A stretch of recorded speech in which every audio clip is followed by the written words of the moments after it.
Bismillahirrahmanirrahim. Assalamualaikum warahmatullahi wabarakatuh. Waalaikumsalam warahmatullahi wabarakatuh. Baik anak-anak, Ibu lihat ini baru 2 anak yang bergabung ke Google Meet ya. Tolong teman-teman yang lain yang belum bergabung ke Google Meet, diingatkan untuk membuka chat Ibu di grup WhatsApp dan untuk mengeklik link yang sudah Ibu share ya. Baik, kita tunggu teman-teman untuk bergabung semua di Google Meet.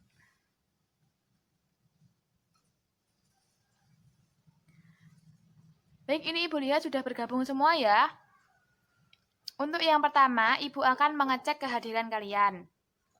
Pada saat Ibu mengabsen, jangan lupa nyalakan kameranya dan bilang hadir Bu, begitu ya, agar Ibu tahu bahwa kalian sudah siap untuk mengikuti pembelajaran pada pagi hari ini, mulai dari awal sampai akhir pembelajaran. Baik, Ibu akan memulai mengabsen. Yang pertama, Diana Saputri. Hadir, Bu. Nadida Urwatul Azizah. Hadir, Bu. Nurlaili Hidayati. Hadir, Bu. Nah, sebelum pembelajaran pada pagi hari ini dimulai, marilah kita berdoa terlebih dahulu agar pembelajaran pada pagi hari ini dapat berjalan dengan lancar. Ibu bimbing ya. Berdoa dimulai. Abata. Bismillahirrahmanirrahim. Raditu billahi rabba wa bil islami dina wa bi Muhammadin nabiyya wa rasula. Rabbi zidni ilma warzuqni fahma. Amin. Bagaimana kabarnya anak-anak? Semoga dalam keadaan sehat selalu ya, dan tetap dalam lindungan Allah Subhanahu wa Ta'ala. Sebelum pembelajaran dimulai, Ibu akan memberikan sebuah motivasi kepada anak-anak agar tetap semangat dalam mengikuti pembelajaran, walau pembelajaran dilakukan secara daring. Melalui sebuah hadis yang berbunyi, Thalabul ilmi fardhatun ala kulli muslimin wal muslimah. Yang artinya, menuntut ilmu itu diwajibkan bagi muslim laki-laki dan juga muslim perempuan. Jadi walaupun dalam keadaan seperti ini, Ibu harap anak-anak tetap semangat dalam mengikuti pembelajaran. Baik, pada pembelajaran pagi hari ini, kita akan belajar mengenai yang pertama yaitu biografi tokoh umat Islam pada masa pasca kemerdekaan. Yang kedua yaitu mengenai peran tokoh umat Islam pada masa pasca kemerdekaan. Langsung saja kita masuk kepada materi yang pertama, yaitu mengenai biografi tokoh umat Islam pada masa pasca kemerdekaan. Nah, pada pembelajaran pagi hari ini kita akan membahas 3 tokoh. Yang pertama, Profesor Dr. Haji Abdul Malik Karim Amrullah atau biasa disapa dengan sebutan Bapak Buya Hamka. Yang kedua, yaitu Kyai Haji Abdurrahman Wahid atau biasa disapa dengan sebutan Bapak Gus Dur. Dan yang ketiga, yaitu Profesor Dr. Haji Baharudin Yusuf Habibie atau biasa disapa dengan sebutan Bapak B.J. Habibie. Tokoh yang pertama yaitu Profesor Dr. Haji Abdul Malik Karim Amrullah atau biasa disapa dengan sebutan Bapak Buya Hamka. Beliau lahir di Sumatera Barat pada tanggal 17 Februari 1907. Beliau merupakan seorang ulama dan sastrawan Indonesia. Beliau juga aktif dalam organisasi Muhammadiyah. Universitas Al-Azhar dan Universitas Nasional Malaysia memberikan kepada beliau gelar Doktor Kehormatan. Sementara Universitas Maistopo di Jakarta memberikan gelar kepada beliau yaitu sebagai guru besar. Pada usia 16 tahun, beliau memutuskan untuk meninggalkan pendidikannya di Tawalib. Beliau memutuskan untuk kembali ke tanah air untuk merintis karirnya sebagai seorang sastrawan dan guru agama di Delhi. Beliau berhasil menerbitkan 2 buah buku, yaitu yang pertama Di Bawah Lindungan Ka'bah dan yang kedua yaitu Tenggelamnya Kapal Van der Wijk.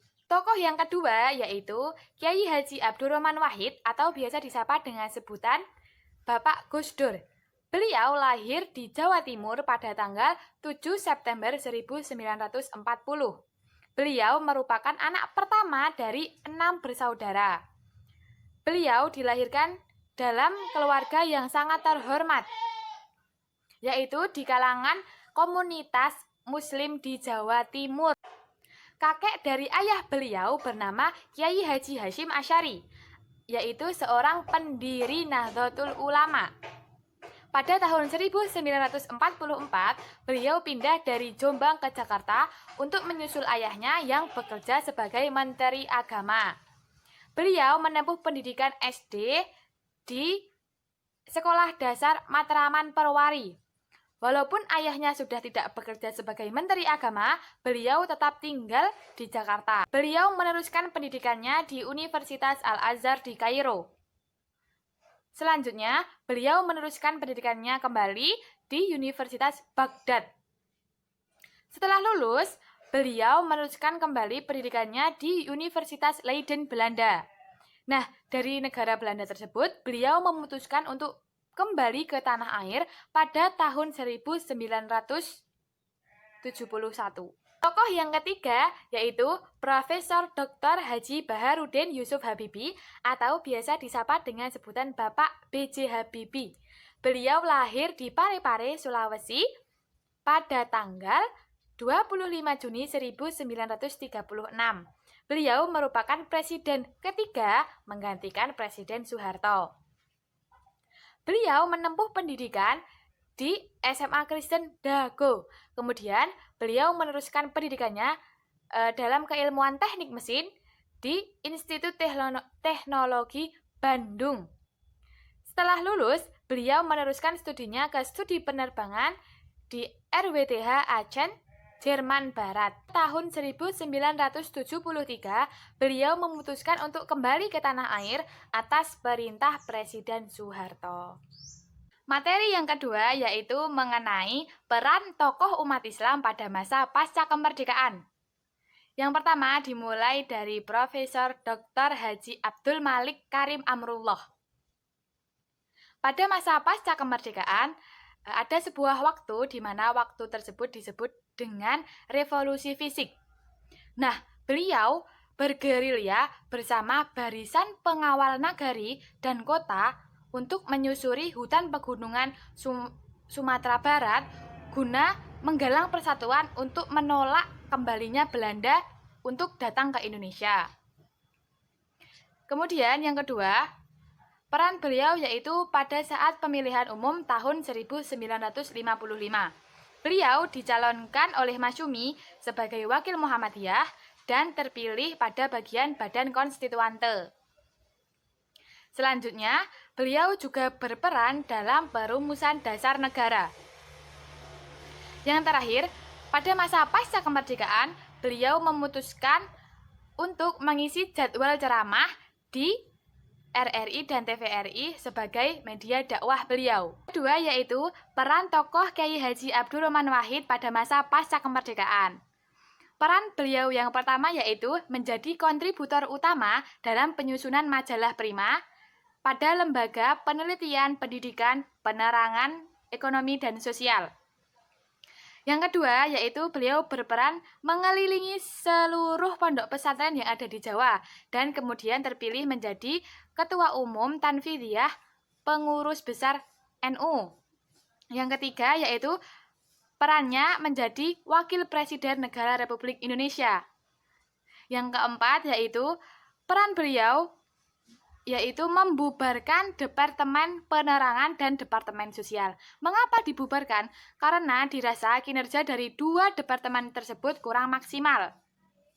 Nah, kemudian peran yang selanjutnya yaitu meyakinkan pemimpin-pemimpin Papua untuk mengajukan perdamaian dan meminta izin untuk mengganti nama Papua menjadi Irian Jaya. Peran selanjutnya yaitu menetapkan tahun baru Imlek sebagai hari libur opsional. Dan yang terakhir yaitu pencabutan larangan penggunaan huruf Tionghoa. Yang ketiga yaitu peran tokoh Profesor Dr. Haji Baharudin Yusuf Habibie. Peran yang pertama yaitu beliau menjabat sebagai Menteri Negara Riset dan Teknologi. Beliau dianggap mumpuni dalam bidang tersebut karena mempunyai banyak pengalaman pada bidang riset dan teknologi. Yang kedua yaitu beliau menjabat sebagai Ketua Ikatan Cendekiawan Muslim di Indonesia. Dan yang ketiga yaitu beliau menjabat sebagai Wakil Presiden yang pada saat itu presidennya yaitu Bapak Soeharto. Dan yang terakhir, beliau menjabat sebagai Presiden Negara Republik Indonesia. Baik anak-anak, semua materi sudah Ibu jelaskan. Untuk materi yang kurang dipahami bisa ditanyakan kepada Ibu. Apakah ada yang ingin bertanya? Saya mau bertanya, Bu. Tadi kan Ibu menjelaskan mengenai revolusi fisik. Yang dimaksud dengan pengertian revolusi fisik itu sendiri apa ya, Bu? Terima kasih. Baik, tadi yang bertanya Mbak Nadida Urwatul Azizah ya. Terima kasih atas pertanyaannya. Tadi bertanya mengenai apa itu pengertian revolusi fisik. Baik, revolusi fisik yaitu perjuangan menggagalkan keinginan Belanda untuk datang kembali ke Indonesia. Nah, perjuangan tersebut dimulai pada saat sesudah proklamasi kemerdekaan sampai tahun 1950. Jadi begitu ya Mbak, pengertian dari revolusi fisik. Baik, yang selanjutnya Ibu tugaskan kepada anak-anak untuk menyebutkan hikmah dari mempelajari materi mengenai peran tokoh umat Islam pada masa pasca kemerdekaan. Ibu beri waktu 2 menit ya. Baik anak-anak, waktu untuk mencari jawaban sudah habis ya. Mohon maaf, ini ada kendala. Kamera Ibu tidak dapat menampilkan gambar Ibu. Langsung saja Ibu tunjuk secara acak untuk menyampaikan hasil jawabannya. Kepada Mbak Laili, tolong disampaikan hasil jawabannya. Hikmah pembelajaran yaitu meneladani kegigihan para pejuang dalam mewujudkan kemerdekaan Indonesia.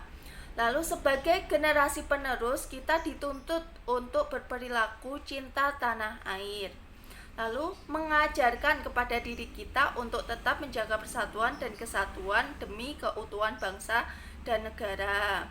Lalu menyadari bahwa perjalanan sejarah perlu kita jadikan sebagai pemikiran dan peneladanan terutama dalam hal perjuangan dan pejuang kemerdekaan.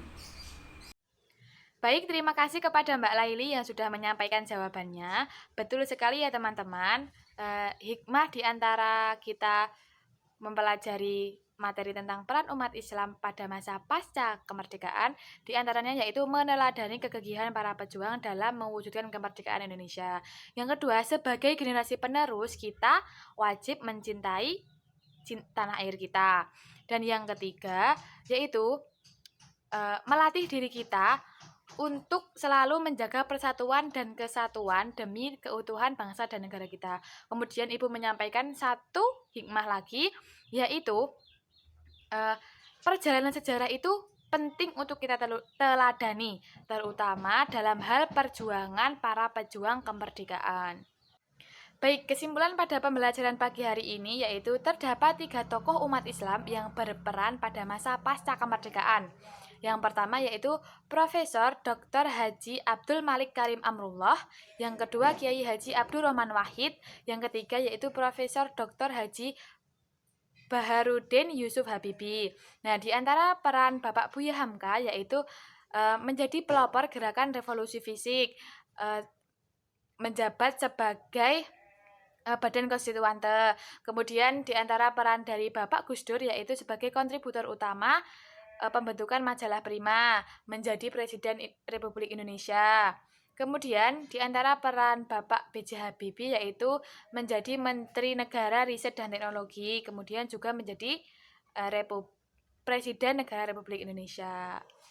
Untuk tugas pada pertemuan pada pagi hari ini yaitu mengerjakan uji kompetensi yang ada di LKS ya, halaman 52. Dikumpulkan di grup WhatsApp. Nanti akan Ibu koreksi ya. Baik, karena waktunya sudah habis, marilah kita tutup pembelajaran pada pagi hari ini dengan doa kafaratul majlis dan membaca hamdalah. Ibu bimbing ya. Abata. Bismillahirrahmanirrahim. Subhanakallahumma wa bihamdika asyhadu an la ilaha illa anta astaghfiruka wa atubu ilaihi. Walhamdulillahi rabbil alamin. Alhamdulillah. Baik, Ibu akhiri pembelajaran pada pagi hari ini. Wassalamualaikum warahmatullahi wabarakatuh. Waalaikumsalam warahmatullahi wabarakatuh.